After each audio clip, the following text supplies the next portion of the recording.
I entirely agree to that leadership that my colleague Arnold has espoused strongly. That look, there's no way we're going to stop this MPP and their hoodlums and have been deployed all over the place in towns, in villages, and at posts beating and shooting and maiming everybody. So it needs leadership. But the question is this, that how far can leadership of the NDC go? Are they also supposed to arm people or find people and arm them with guns and cudgels and knives and all sorts of things? Are they supposed to also raise an army, militia, at this hour and go fight at the politicians and communities at this hour? I need solutions. We have 6 weeks or so to run this registration. And every day, day in, day out, we have leadership of the country. Leadership is not only about the president, the executive presidency. And we say leadership is not about the NDC. You see, the NDC leaders are how many? They have a whole country to travel to. And who are those grassroots people? Can they be emboldened to stand against?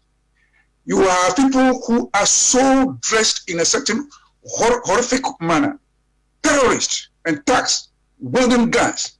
How far can you go in attacking them? You try, they beat you up, they break your limbs. Are you returning the next day? Do you have any other person to replace whoever is, attacked and maimed today? Do you have anybody to replace them? If you call me to go replace or substitute the person who has been shot yesterday at the police station, you think I will go? So our leadership can do that much. But beyond the NDC leadership, and with the tacit endorsement of the national leadership that we find in the presidency, and the EC and the police and other security services who are allowing their cells to be used, I think leadership now falls on other leaders, including the eminent personalities who were appointed by EC commissioner along the line earlier this year. Where are they? Where are their voices? Do we have a peace council?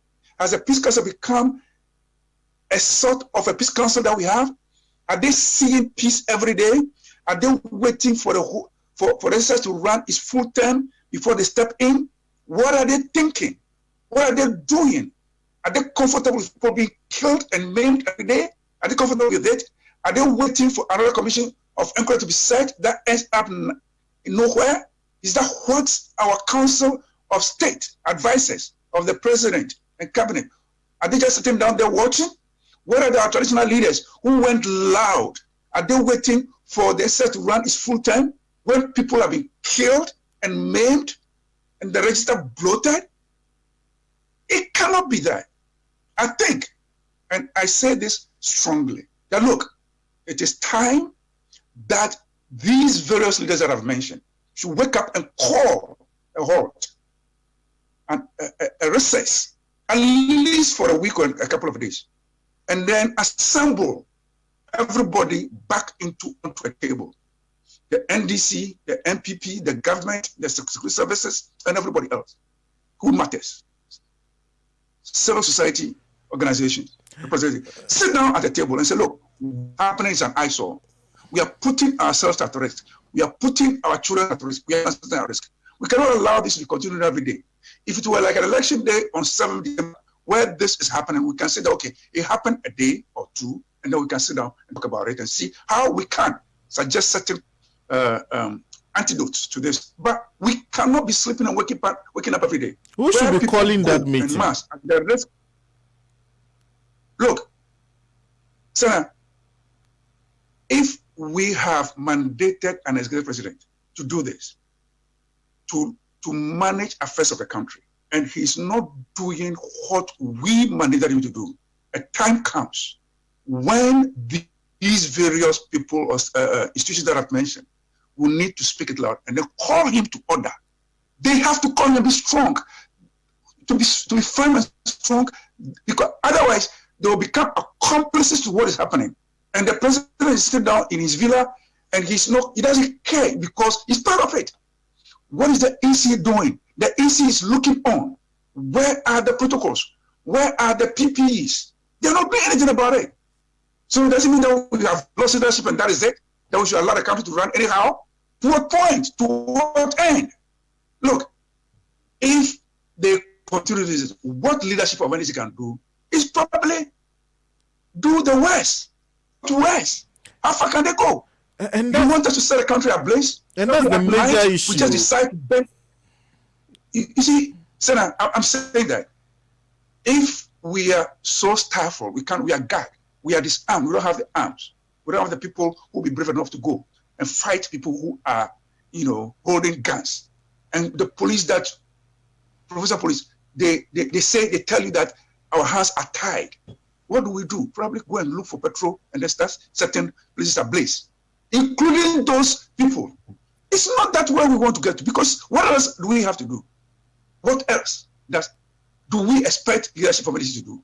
It's like the whole thing is about NDC and the other nationals in the country and leaders in the country. They don't care. They want to see what NDC can do, and allowing these thugs to go on rampage and beating and killing everybody for 6 weeks running. How can we sleep and then wake up and every day we see all this is happening and we're not seeing any stop to it? When other people in other areas, strongholds of NDC, are being molested and harassed, intimidated, that they cannot even come out. How fair is that? And you are sitting down watching this, and you say because we have the president and because we have an independent EC? No, this cannot happen. And if they sit down looking on, you see, when there's a saying that a mumu, I'm saying this in tree, mumu, the dumb and deaf, when they dream, you can dream about doing something. They can't tell anybody because they can't open their mouths and tell you. You only see it in their action. We have come to a point when the NDC has become mumu. So we have become deafs and dumps, and we are dreaming deep in our head. And if we roll it out, nobody should blame us. And I will be in full support of that, because leadership, not the president. The president has lost leadership. The EC has lost independence. The service has lost it. So all we can do when we don't have a gun, when we can probably even go outside. Let me say this with all due apologies. And even go outside and recruit terrorists and mercenaries into the country with guns. What we can do is will only remain in our deep head. Okay. I will call on other leaders to step into the table and ask the EC and the country, the leaders, the security services, invite them to a table, hold this for 3 days or for a week for us to review how far we have come. And advise strongly and put it out publicly, the media and all. We need to stop this. Let's stop this. We are starting another week. Let's stop it. Let's end it tomorrow.